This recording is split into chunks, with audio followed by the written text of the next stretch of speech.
Stage 6 of the Dakar Rally 2017 was supposed to be a daunting 786-kilometer voyage from Oruro to La Paz in Bolivia. Instead, it turned out to be a leisurely 250-kilometer drive for the drivers. Reason being, the stage was cancelled because of heavy overnight rains. It was a night that many will never forget.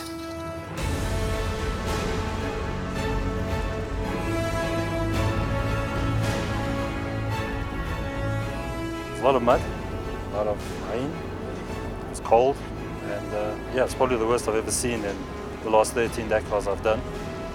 From previous years, it's out of this world. It's something, you've got to experience it to actually know what it was like.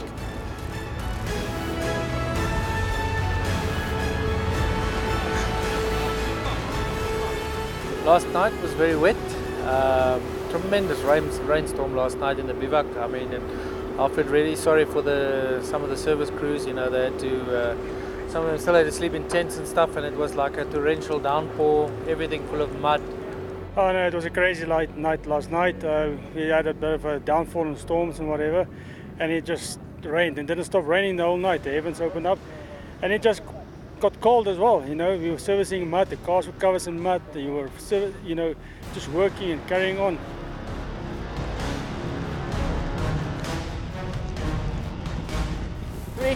When I first got out of the car, it went up to my ankle. So my entire boot plus foot is now covered in this. It's not just ordinary mud. It's like a glue mud. Shame. I felt so sorry for the guys having to work on the cars in the rain underneath the cars. It was just a terrible shame. Nowhere else I'd rather be right now.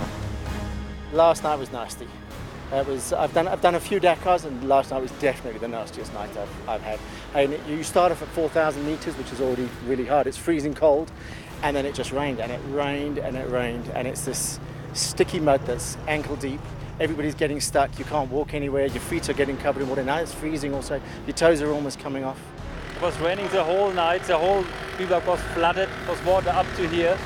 And I'm quite glad that we made it out of that bivouac, and that there was no race on today, because the whole track, I think, was looking the same. It was mud, water everywhere. I think it was less fun for other people outside. We were looking through the window of the camper and sipping on my warm coffee. I felt pity for people up to their knees in mud. You didn't think to maybe offer them some of your coffee?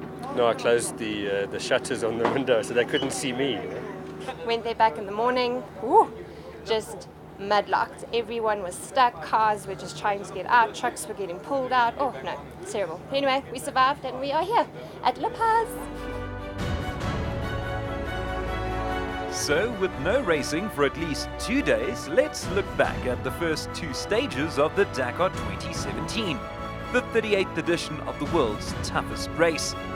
The Toyota Gazoo Racing South Africa team welcomed a new member to its family, as 2-time former winner Nasser Al-Attiyah made his debut for the South African outfit, with Janelle de Villiers, also a former winner, remaining in the hot seat, as always. The team gathered in Paraguay a few days ahead of the start to finalize preparations for the race. Well, this is the story. You know, we've got 2 of the best drivers in history, to be quite frank, and that means we've got a double chance to win the race.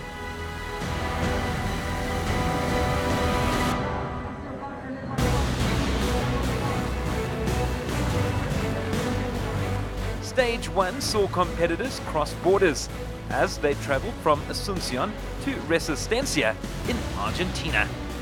The stage was a short one of only 39 kilometers, but it proved to be a superb one for the team, and Al-Attiyah in particular.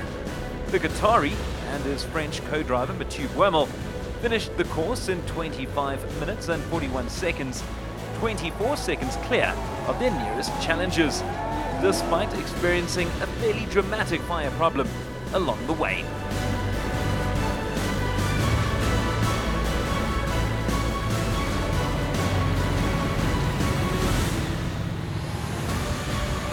Yeah, it's the small pipe, you know, it was leaking, you know, to the exhaust, and we get fire in the finish. But okay, this is, it's happened, you know, because maybe a small mistake. But okay, we are quite good, and we are happy to be here and to fix Dakar for tomorrow. The day was also a good one for De Villiers and his co-driver Dirk van Zitzewitz. The pair finished 5th in a time of 26 minutes and 22 seconds. Yeah, it was a nice day, you know, shortish day, only 40 k's, but stage was quite a lot rougher than I thought. Some places were really, really bad, and you know, there were a couple of places that could catch you out. What a day! Not only the stage and the race, but boy, is it hot today. We're dripping and sweating here at 38 and about 95 humidity. But for as far as the Hilux is concerned, incredible. Nessa opening, as he normally does do, flat out, first place by quite a margin. Nani in 3rd place, but there's a suspect penalty for the guy called Pons in 2nd at the moment, speeding in the control zone, and Janelle a great 5th, so all go, fantastic job. A fantastic job it certainly was.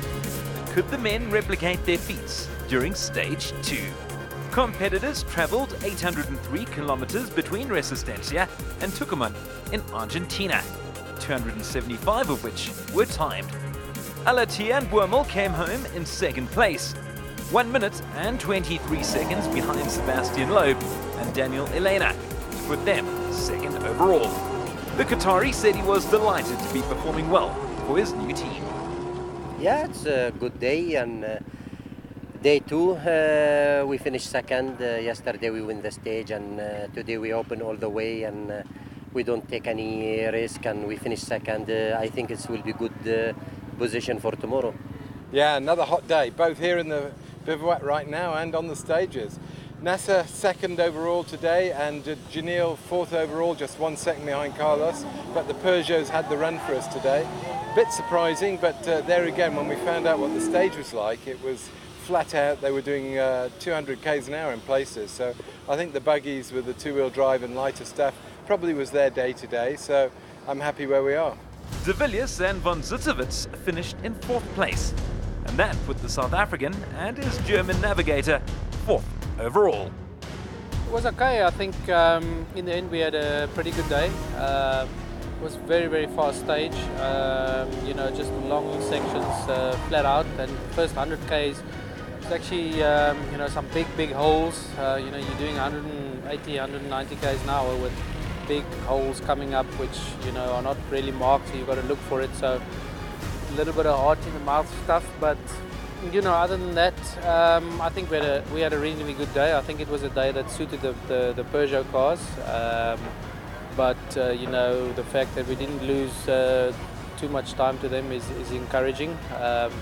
Tomorrow we're going to altitude, so let's see how it goes up there, but you know, all in all, a good day. So that wrapped up the first 2 stages. Stay tuned as we recap the rest of the first half of Dakar 2017 on Monday, as Toyota Gazoo Racing South Africa take on South America. So it was supposed to be a daunting couple of days for the drivers. Instead, it's turned into 2 rest days for the likes of Dirk van Zitzewitz and his teammates. How are you feeling? Maybe 3 rest days, you never know. The weather looks not so beautiful in the moment, so maybe Monday is another rest day. Who knows? Would you like it to be a rest day? Not at all. We need every kilometer to race to get some time back. Okay, well, let's wait and see. That's it from La Paz. Let's hold thumbs that the racing does continue.